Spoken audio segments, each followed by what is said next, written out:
যে শেখ হাসিনা ডক্টর ইউনূসকে নিয়ে ছোট করে বিভিন্ন কথা বলতেন, খালেদা জিয়াকে নিয়ে ছোট করে বিভিন্ন কথা বলতেন। এটা কিন্তু বাংলাদেশের রাজনীতিতে রাজনৈতিক যে ব্যক্তিত্ব তাদের মধ্যে সৌহার্দ্যপূর্ণ সম্পর্কগুলোকে নষ্ট করে ফেলেছিল। এই আন্দোলনের কারণে বাংলাদেশে যে শিক্ষার যে সব কিছু পরিবেশ বা এগুলো নষ্ট হয়ে গেছে, শেষ হয়ে গিয়েছে।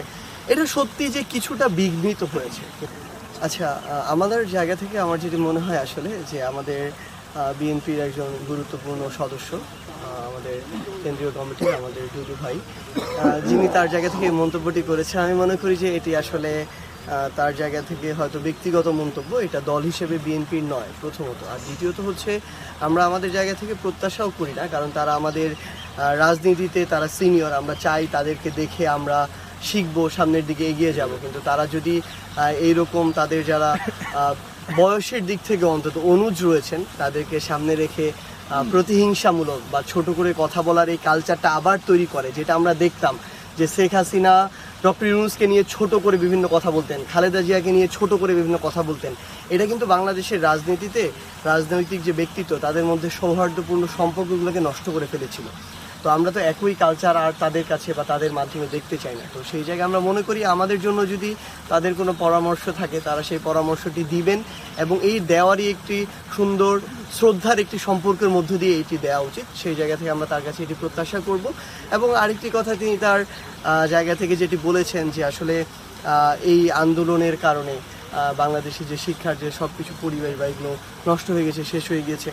এটা সত্যি যে কিছুটা বিঘ্নিত হয়েছে, কিন্তু আমরা শেষ হয়ে গিয়েছে, নষ্ট হয়ে গেছে এই কথাটা কোনোদিন বলতে পারি না। দিন শেষে কি এই যে যারা এখন বাংলাদেশের রাজনৈতিক পরিমণ্ডলে কথা বলছে, এই মানুষগুলো কিন্তু আর স্বাভাবিক জীবনযাপন করতে পারবে কি না এটারও নিশ্চয়তা ছিল না।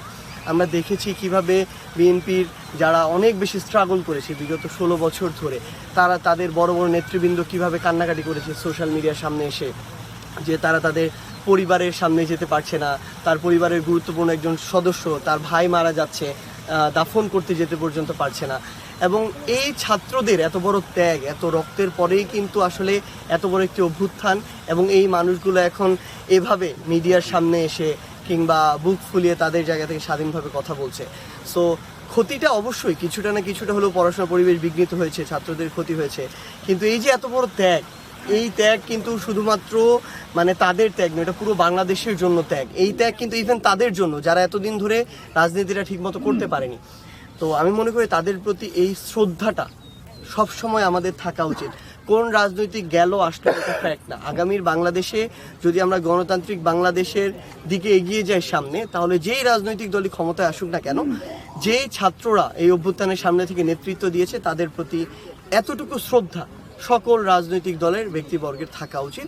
এবং আমি বিশ্বাস করি যে এক্ষেত্রে বিএনপি তাদের জায়গা থেকে কিংবা বিএনপির কোনো নেতা তাদের জায়গা থেকে আরও বেশি এই দায়িত্বটি পালন করবেন, কারণ যেহেতু তারা বড় দল, তাদের কাছে মানুষের প্রত্যাশা অনেক বেশি।